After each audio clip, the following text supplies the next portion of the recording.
10-шы сынып дүние жүзі тарихы пәні. 5-ші сабақ. Сабақтың тақырыбы өркениеттің индустриалдық даму кезеңі. Сабақтың мақсаты өркениеттің индустриалды түрлерінің ерекшеліктерін түсіндіру. Жетістік критерийлері. Саяси өмірде индустриалды қоғамдар қалыптасуы туралы біледі. Тапсырмалар орындау арқылы қалыптасқан қоғамдардың бір-бірімен салыстыра алады. Саяси өмірде демократия, парламентаризм біртіндеп азаматтық қоғам қалыптаса бастады. Бірақ қалыптасқан индустриалды қоғамда барлығы бірдей өздерінің мүмкіндіктері мен қабілеттерін таныта алған жоқ. Әділетті қоғамды іздеу социалистік қоғамға жалғасты. Оны белсенді дамытушылар француз философтары мен неміс философтары болды. Енді оқушылар индустриалды қоғамда қалыптасқан бірнеше қоғамдармен танысамыз. Азаматтық қоғам ерікті азаматтармен ерікті түрде құрылған коммерциялық емес бірлестіктер мен ұйымдардың өзін өзі таныту аясында құрылған қоғам. Келесі қоғам бізде өндірістік қоғам. Қоғам дамуының кезеңі болып табылады. Өндірістік революция үшін туындаған өнеркәсіптік, әлеуметтік, экономикалық даму деңгейімен сипатталады. Индустрияландыру өнеркәсіптік өндірістің экономикадағы басымдылықпен дамып келе жатқан дәстүрлі даму сатысынан индустриалды кезеңге жедел әлеуметтік экономикалық көшу үдерісі.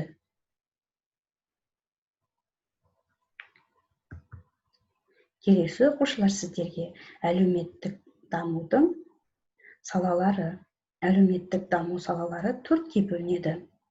Олар экономика, саясат, қоғам және мәдениет болып төрт топқа бөлінеді.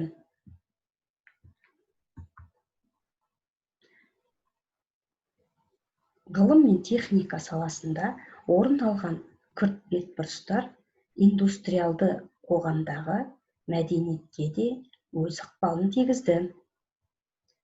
Жаңа ақпараттар, мүмкіндіктер, жаңа мәдениеттің түрін қалыптастырды. Мұндай мәдениет жеке тұлғалардың асқақтығын бәсеңдетіп, ұлылығын төмендетті. Бұқаралық мәдениеттің таралуына ақпарат құралдары, радио, кинематография, кейіннен телеарна белсенді ықпал етті. Индустриалды өркениет адам өмірінде басты маңызға ие болып, адамның барлық бағыттағы әрекеттері дамуы үшін басты негіз қалыптасты. Оларға өндіріс, мәдениет, өнер, ғылым, медицина және ауыл шаруашылығы мен экономика жатады.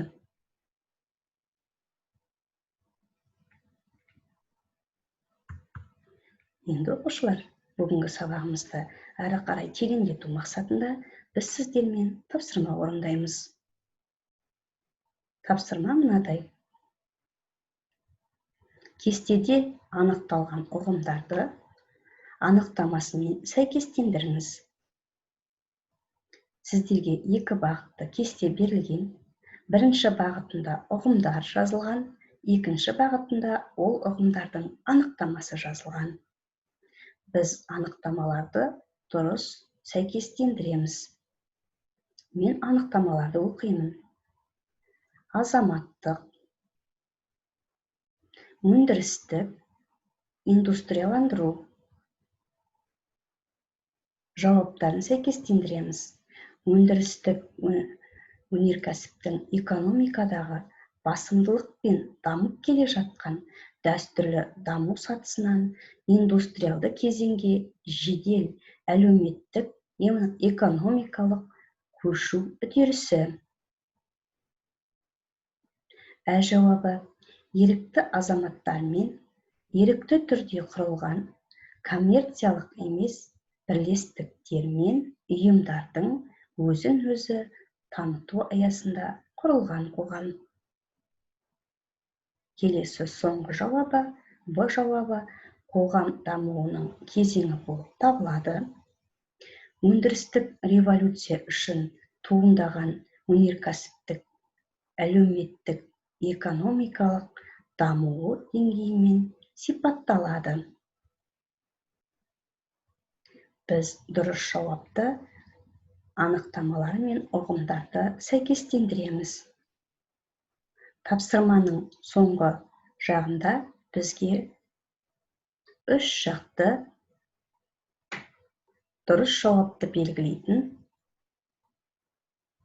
негізгі тапсырманың дұрыс жауабы жазылатын кесте берілген.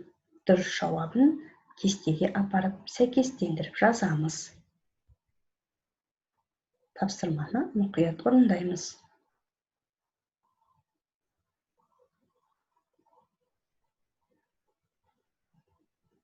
Тапсырманы орындап болсақ, дұрыс жауаппен өзімізді сәйкестендіреміз. Дұрыс жауапты тексереміз. Бір әге сәйкес келеді, анықтамасына. Екінші ұғым анықтамасына сәйкес келеді. Үшінші анықтама Б жауабына сәйкес келеді. Дұрыс жауаппен тексереміз. Тапсырманы орындап болсақ, дұрыс жауапты тексеріп алсақ, сабағымызды әрі қарай жалғастырамыз. Сабағымызда бүгін кері байланыс жасаймыз. Аяқталмаған сөйлемдер арқылы кері байланыс. Мен қазір сөйлемдерді оқимын, сіздер өздеріңіздің пікірлеріңізді, сөздеріңізді бос орынға жазамыз. Мен енді білемін. Мен сезіндім. Мен біліп алдым. Мен үйрендім. Осы сөйлемдер арқылы бүгінгі сабағымызға кері байланыс жүргіземіз.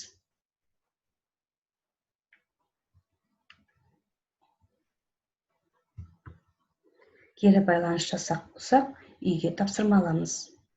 Үйге кесте толтыру. Екі жақты кестені толтырамыз. Бірінші бағытына дәстүрлі қоғам, екінші бағытына өндірістік қоғам.